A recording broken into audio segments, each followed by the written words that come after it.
몽테스키에와 루소 얘기를 지금 우리가 주권자 인민이라는 관점에서 해보고 있는데요. 몽테스키에는 삼권 분립을 얘기하면서 권력이 또 다른 권력을 제어해야 된다. 이런 얘기를 하지 않았습니까? 네.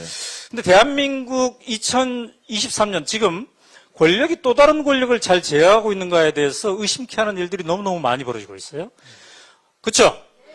최근에 일제강점기의 강제징용, 이 해법을 윤석열 대통령, 윤석열 정부가 해나가는 모습도 정말 여러분들 열받게 하고 있지 않습니까? 도대체 이게 왜 이런 일이 벌어지고 있는가 이런 생각이 드는데, 이제 법을 전공했잖아요.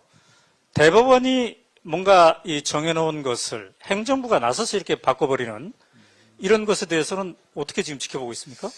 뭐 저만이 아니라 대부분 법률가들은 그 점에 대해서 비판적일 것 같습니다. 그 대법원의 전원합의체 판결을 통해서 결정을 했는데 그 판결을 사실상 이제 무효화시키는 결정을 행정부가 한 것이거든요. 이것은 뭐 저희 개인적 생각으로는 헌법 위반이다라는 생각을 하고 있습니다. 이거를 실제 이건 문재인 정부 때도 심각한 고민거리였습니다. 제가 민정수석 시절에 있었던 일이고, 네. 대법원 판결이 났을 때 어떻게 할 거냐? 문재인 정부는 이 대법원 판결을 반드시 존중해야 된다. 청와대는 행정부 아닙니까? 대통령도 행정부 수장 아닙니까? 그렇지만 대법원에서 판결을 내렸다면 이걸 존중하는 걸 전제로 문제를 풀자. 이게 모든 것의 출발이었습니다. 그럼 이제 그때 일본과의 대립이 있다 하더라도 우리나라 사법부의 판결을 존중하는 걸 전제로 일본과의 관계를 풀어야 된다는 게 원칙이라면 윤석열 정부에서는 그걸 이제 완전히 반대로 뒤집어졌다라고 생각하고 있고요. 그 다음에, 이거 뭐 사적인 소외긴 합니다만은 기억하실 수도 있는데, 제가 이제 청와대 민정수석 근무한 말기 때 이 일이 터졌습니다. 터져서, 저와 제가 소속되어 있던 민정수석실 구성원들은 모두 그 사법부 판결을 존중해야 된다는 입장으로 의견 일치가 되어가지고, 네. 그런 보고서를 뭐 문재인 대통령께 여러 번 올린 적이 있습니다.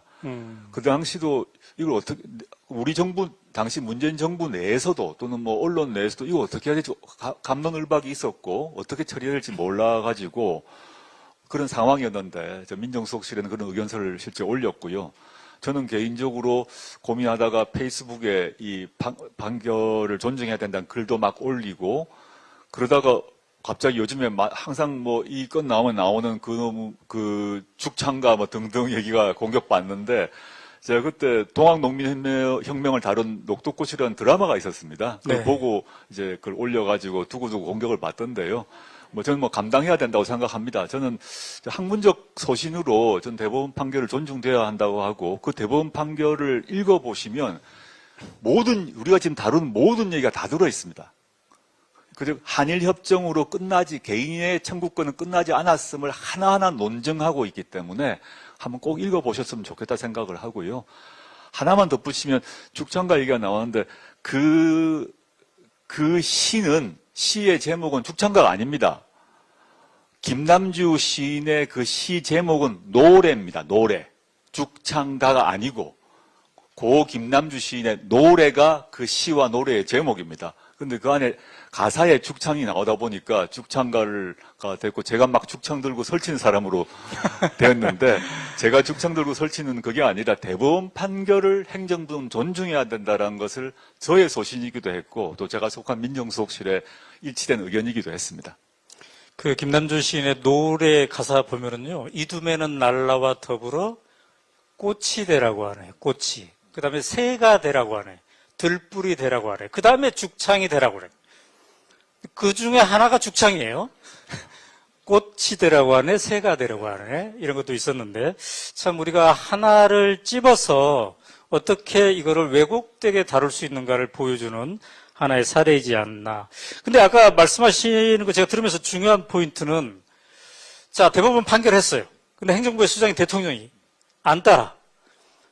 이거는 헌법 위반 아닙니까? 헌법 위반이면 탄핵 사유가 되지 않나요? 네. 뭐 너무 예민한 문제라서 제가 답을 하지 않는 게 좋을 것 같습니다. 여러분은 어떻게 생각하세요? 국회가 결정할 문제고요. 사실은 문재인 정부에서도 그 문제를 대법원 판결을 존중하면서 어떻게 할 것인가에 대해 여러 가지 방안이 있었습니다. 그 예를 들어서 문희상 그 전 비서실장께서 했던 방안 같은 경우는 법률을 만들 때 그 법률에서 한국과 일본의 기업이 돈을 내어 가지고 법률로 규정하고 설득을 하자 이런 안.